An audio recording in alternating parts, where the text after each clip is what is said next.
అందరికీ నమస్కారం. Welcome back to my channel Bhagyalakshmi నివాసం. అందరూ ఎలా ఉన్నారు? నేనైతే చాలా బాగున్నాను. చాలా హ్యాపీగా కూడా ఉన్నానండి. మీ బ్లెస్సింగ్స్ నాకు అందాయి. చాలామంది కామెంట్ చేశారు నా బర్త్డేకి. థ్యాంక్ యూ అండి. Thank you so much. And అలాగే నా వీడియోస్ నచ్చిన వాళ్ళు చాలామంది నా వీడియోస్ని చూసి లైక్ చేస్తున్నారు, కమెంట్ చేస్తున్నారు. సో వాళ్ళందరికీ కూడా చాలా థ్యాంక్ యూ అండి. బయటంతా కూడా నెట్ అది కట్టించేసాను కదా. ఇప్పుడు గార్డెన్ కూడా ఒక కొలికి వచ్చిందండి. క్లీనింగ్ అయితే ఆల్మోస్ట్ అంతా అయిపోయింది. ఇంకా ఏమైనా కటింగ్స్ అవి పెడదామా అని అనుకున్నాను, కానీ ఇంకా ఎండలు గట్టిగా వచ్చేస్తున్నాయి కదా.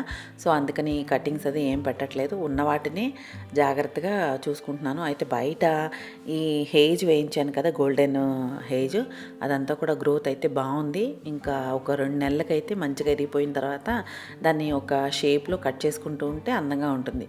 ఎండాకులు చాలా ఎక్కువ వచ్చినాయి. సో గార్డెనర్ని పోగేసి బ్యాగుల్లో వేసిమ్మన్నాను. సో అతని అక్కడ తీసుకొచ్చి పెట్టాడనమాట. ఈ డాంతస్ వెరిగేటెడ్, దీనికి సీడ్స్ కలెక్ట్ చేద్దామని ఉంచాను.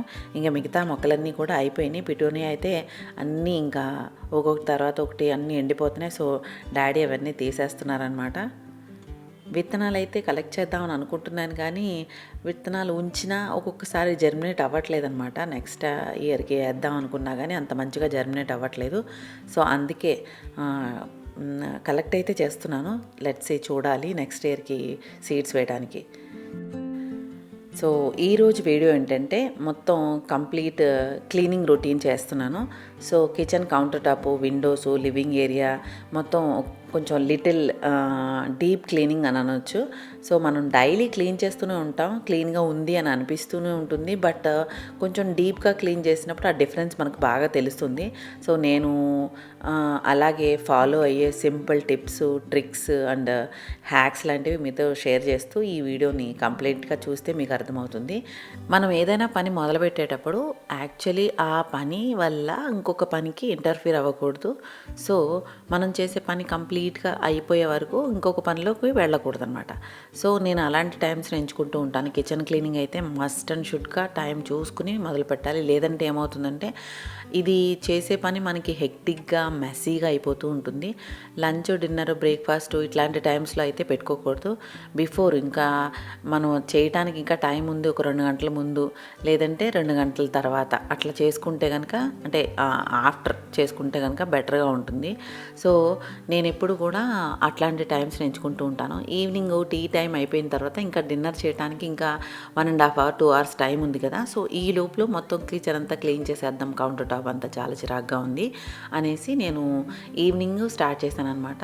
సో ఇక్కడ అరేంజ్మెంట్స్ అదివి కూడా నేను రెగ్యులర్గా ఒకేలాగా ఉంచకుండా మధ్యలో మారుస్తూ ఉంటాను.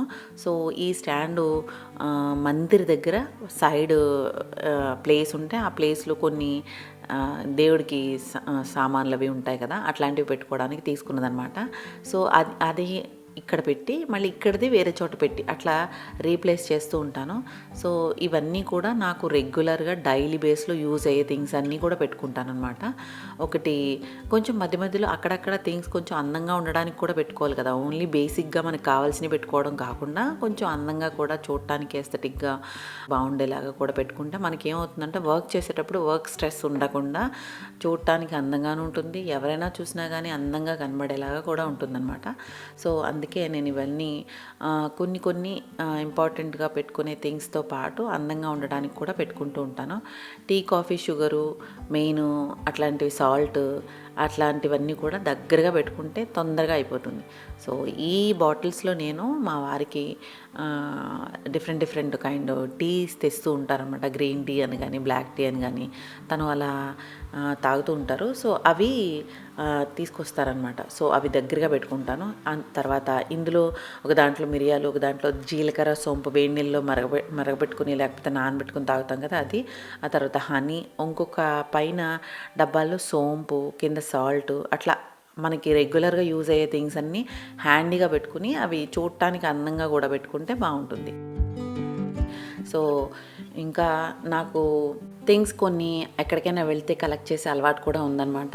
ఇవి వుడెన్ బౌల్స్ మైసూర్ వెళ్ళినప్పుడు కలెక్ట్ చేశాను. సో అలాగా ఇంకా మనకి నిక్నాక్స్, స్నాక్స్ అట్లాంటి తినేవి ఉంటాయి కదా, అవన్నీ కూడా బాటిల్స్లో పోసి పెట్టుకొని ఇక్కడ హ్యాండీగా పెట్టుకుంటాను. పిల్లలు ఉన్నప్పుడైతే రెగ్యులర్గా తీసుకుని తినే వాళ్ళకి విడిగా బాక్సుల్లో పెట్టి స్టవ్ దగ్గర కింద డబ్బాల్లో పెట్టేదాన్ని. ఇప్పుడు ప్రసాద్ గారు అవన్నీ ఎదురుగుండా కనబడితేనే తీసుకుని తింటారనమాట. సో తన గురించి నేను ఇలా బాటిల్స్లో కనబడేలా పెడుతూ ఉంటాను. సో ఇలా మనకి కావాల్సిన థింగ్స్ అన్నీ ఎప్పటికప్పుడు రెగ్యులర్గా రీప్లేస్ చేసుకుంటూ, కొంచెం అరేంజ్ చేసుకుంటూ, మనకి కన్వీనియంట్గా పెట్టుకుంటూ, శుభ్రం చేసుకుంటూ, సో ఇలా పెట్టుకుంటే కౌంటర్ అంతా కూడా చాలా నీట్గా అందంగా ఉంటుంది. ఇప్పుడు అనిపిస్తూ ఉంటుంది కిచెన్ క్లీన్గా ఉంటే మొత్తం హోల్ హౌస్ అంతా కూడా క్లీన్గా ఫీల్ అనిపిస్తుంది అనమాట. సో అందుకే కిచెన్ ఎప్పుడు కూడా ఎవ్రీ టైం కౌంటర్ మీద క్లటర్ లేకుండా నీట్గా థింగ్స్ అన్నీ కట్టా చేసేసి కౌంటర్ మీద కనపడేలాగా పెట్టుకోవడం కన్నా ఎప్పుడు కూడా నీట్గా పెట్టుకొని ఎక్కడ సర్దుకునేవి అక్కడ పెట్టేసుకునే వెంటనే క్లీన్ చేసుకుంటే కౌంటర్ టాప్ ఎప్పుడు క్లీన్గా ఉంటుంది. సో నాకు ఇలా కౌంటర్ని క్లీన్గా పెట్టుకునే కిచెన్ని చూస్తే ఎవ్రీ టైం ఎనర్జెటిక్గా పనిచేయడానికి బాగుంటుందన్నమాట. నెక్స్ట్ ఇప్పుడు విండోస్ క్లీన్ చేయడానికి నెక్స్ట్ డే అనమాట ఇది. సో విండోస్ కూడా వచ్చిన దగ్గర నుంచి క్లీన్ చేయలేదు. సో ఎందుకంటే విండోస్ క్లీన్గా ఉంటే హౌస్లో లైటింగ్ బాగా వస్తుంది కదా. సో నేను వాటర్ స్ప్రే చేస్తూ ఉంటాను మొక్కలకి. సో దానివల్ల మీకు కనబడుతున్నాయో లేదు, ఇక్కడ చుక్కలు చూడండి చాలా ఎక్కువగా డాట్స్లా అలా మచ్చలు పడిపోతాయి. ఇప్పుడు అందులో వేసవకాలం కాబట్టి వెంటనే నీళ్ళు మచ్చలు మనం వాటర్ స్ప్రే చేసినప్పుడు ఆ మచ్చలు ఎక్కువగా పడుతూ ఉంటాయి అన్నమాట. సో మొత్తం అంతా కూడా నేను వెట్ క్లాత్తో తుడిచేసి తర్వాత వీటికి క్లీనింగ్ సొల్యూషన్ కూడా చేస్తూ ఉంటాను ఇంట్లో. నిమ్మకాయ తొక్కలతో పాటు చేస్తూ ఉంటాను. దానివల్ల ఇంకా మన ఇంట్లో ఇన్సెక్ట్స్ అవి కూడా ఏమీ రావు. తర్వాత ఈగలు దోమలు కూడా ఉండవు. అది స్ప్రే చేసుకోవచ్చు. లేదంటే నేను సింపుల్గా ఒక్కొక్కసారి అంటే నాది ఇది రెగ్యులర్ బేస్ క్లీనింగ్ అనమాట. అంటే ఎప్పుడు ఎవ్రీ టైం నీళ్ళు పోసినా స్ప్రే చేసినప్పుడు ఒకవేళ మచ్చలు పడిపోతే అప్పుడు వెంటనే తర్వాత రోజు క్లీన్ చేయడం అలవాటు అనమాట. సో చూడండి ఎంత పీస్ఫుల్గా ఉంటుందో మొత్తం క్లీన్ చేసేసిన తర్వాత. సో నేను ఏం చేస్తానంటే ఓన్లీ ఒక వెట్ క్లాత్తో ఒకసారి తుడిచేసి తర్వాత డ్రై క్లాత్తో ఒకసారి గట్టిగా నొక్కి తుడిస్తే కనుక మచ్చలన్నీ పోతాయి. సో లోపల వైపు అయితే రెగ్యులర్గా అయితే చేయను. ఎప్పుడైతే డస్ట్ అక్యుములేట్ అయింది అని అనిపించి లోపల నుంచి చిరాగ్గా ఉందని అన్నప్పుడు మాత్రమే గ్రిల్స్ ఇంకా అంచుల్లోనూ ఆ పట్టీల్లోనూ మొత్తం క్లీన్ చేస్తాను. లేదంటే ఓన్లీ గ్లాస్ ఒకటే వెట్ పైప్తో తుడిచేసి ఆ తర్వాత మళ్ళీ డ్రై క్లాత్తో తుడుస్తాను అనమాట. సో 2 విండోలు కూడా నీట్గా నొక్కి తుడిచాను. ఎందుకంటే ఈ రెండిటికి బాగా ఎక్కువ స్ప్రే చేసినప్పుడు మచ్చలు పడుతూ ఉంటాయి. ఇంకొకటి మనీ ప్లాంట్ గార్డెన్ సైడ్ కూడా ఉంది, అది కూడా క్లీన్ చేశాను. బట్ ఇప్పుడు నేను వీడియో అయితే చూపించట్లేదు, ముందు రోజు క్లీన్ చేశాను అనమాట. సో పీస్ఫుల్గా ఉంటుంది. లోపల నుంచి ఎంతో నీట్గా బాగా వ్యూ కనబడుతుంది అనమాట. అసలు గ్లాసులు ఉన్నాయా లేదా అన్నంత నీట్గా నొక్కి తుడుచుకుంటాం నాకు చాలా ఇష్టం అనమాట. సో ఈజీగా క్లీన్ చేస్తూ ఉంటాను. వెనిగర్ వాటర్తో క్లీన్ చేసినా కానీ స్పాట్స్ లేకుండా నీట్గా వచ్చేస్తూ ఉంటాయి. ఎక్కువ రోజులు తుడిస్తే కనుక ఈ స్పాట్స్ అవి లేకుండా ఉండడానికి నేను ఒక ప్రోడక్ట్ అమెజాన్ నుంచి తెప్పించాను, దాంతో తుడుస్తాను. లేదంటే నార్మల్గా అయితే వెట్ క్లాత్తో తుడిచేసి తర్వాత డ్రై క్లాత్తో తుడుస్తూ ఉంటాను అనమాట.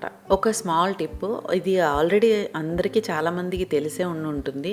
న్యూస్ పేపర్తో కనుక మంచిగా నొక్కి వైప్ చేస్తే కనుక గ్లాసులు ఎక్కువ బాగా షైన్గా చాలా బాగా నీట్గా కనబడతాయి. సో ఈరోజు స్టార్టింగే డీప్ డస్టింగ్ డే లాగా స్టార్ట్ చేశాను. సో విండోస్ అన్నీ క్లీన్ చేసేసిన తర్వాత క్లాత్ కూడా నేను వాష్ చేసుకుంటూ ఎప్పుడైతే డర్టీగా అయిపోతుందో అప్పుడు వాష్ చేసుకుంటూ రిపీట్ దాన్ని యూజ్ చేస్తూ ఉంటానన్నమాట. సో వెట్ క్లాత్ని ఎప్పుడు కూడా డర్టీగా ఉన్న క్లాత్తో తుడిస్తే కనుక మచ్చలు పడిపోతూ ఉంటాయి ఫర్నిచర్ మీద, మనం ఏదైతే ఆర్టిఫెక్ట్స్ తుడుస్తామో వాటి మీద. సో ఎక్కడైతే వెట్ వైప్ పెట్టాలో అక్కడే వెట్ వైప్ పెట్టి మిగతా చోట డ్రై క్లాత్తో తుడుస్తూ ఉంటానన్నమాట. సో ఈరోజు చెప్పాను కదా డీప్ డస్టింగ్ డే లాగా స్టార్ట్ అయింది. సో రెగ్యులర్గా అయితే ఇవన్నీ కూడా కార్నర్స్లో ఉన్నవి థింగ్స్ కొన్ని అన్నీ తీయకుండా పైన చేసేస్తూ ఉంటాను. ఈరోజు ఏంటంటే సర్ఫేసెస్ కాకుండా డీప్ డస్టింగ్ కాబట్టి మొత్తం అన్నీ లోపల లోపల నుంచి అన్నీ తీసి తుడుచుకుంటూ సర్దుకుంటూ పెట్టుకుంటాను అనమాట.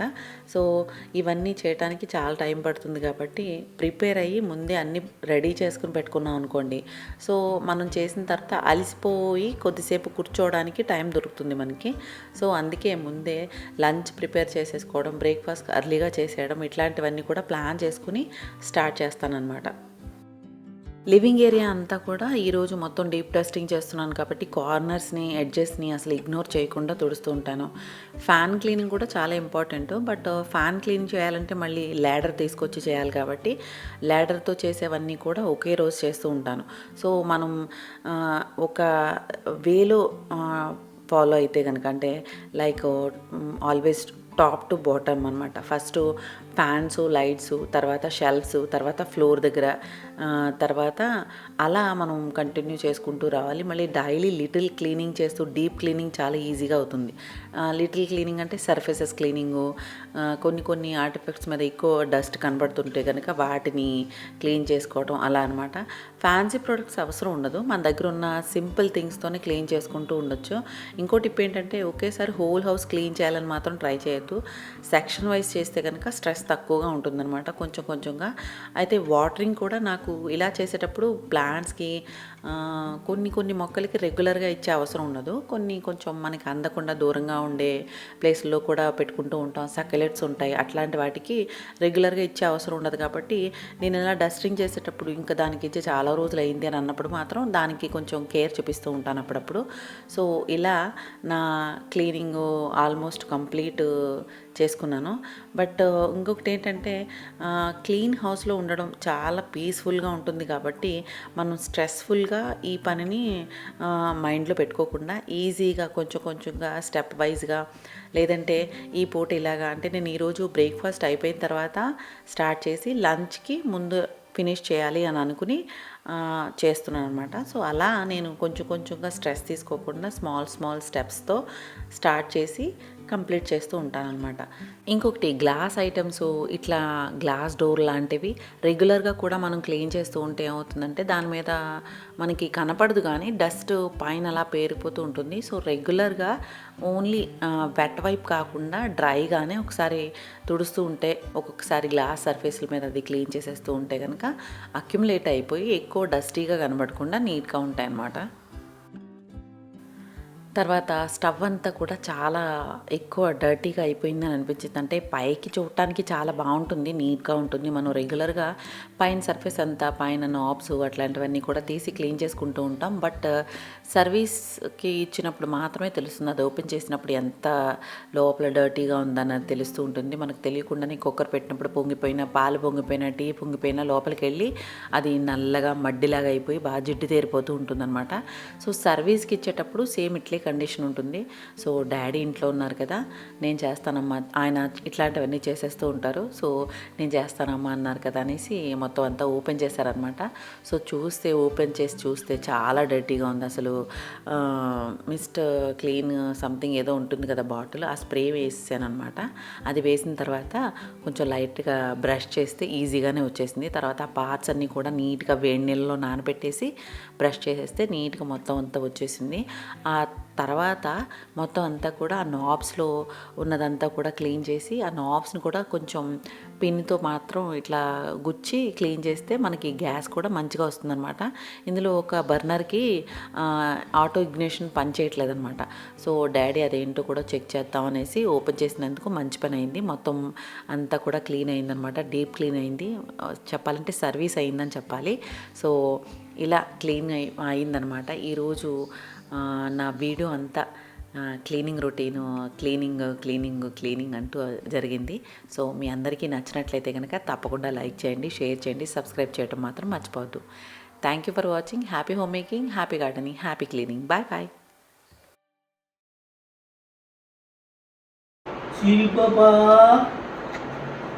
కుక్క మీద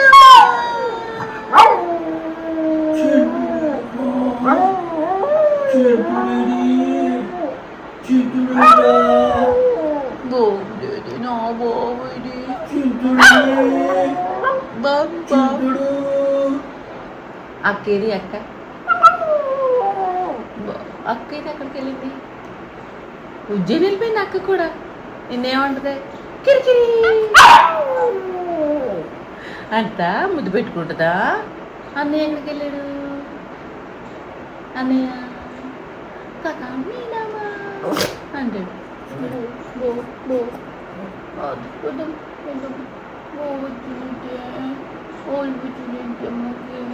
కిరికిరి చెంటోడేనమ్మా. అది పెడుపు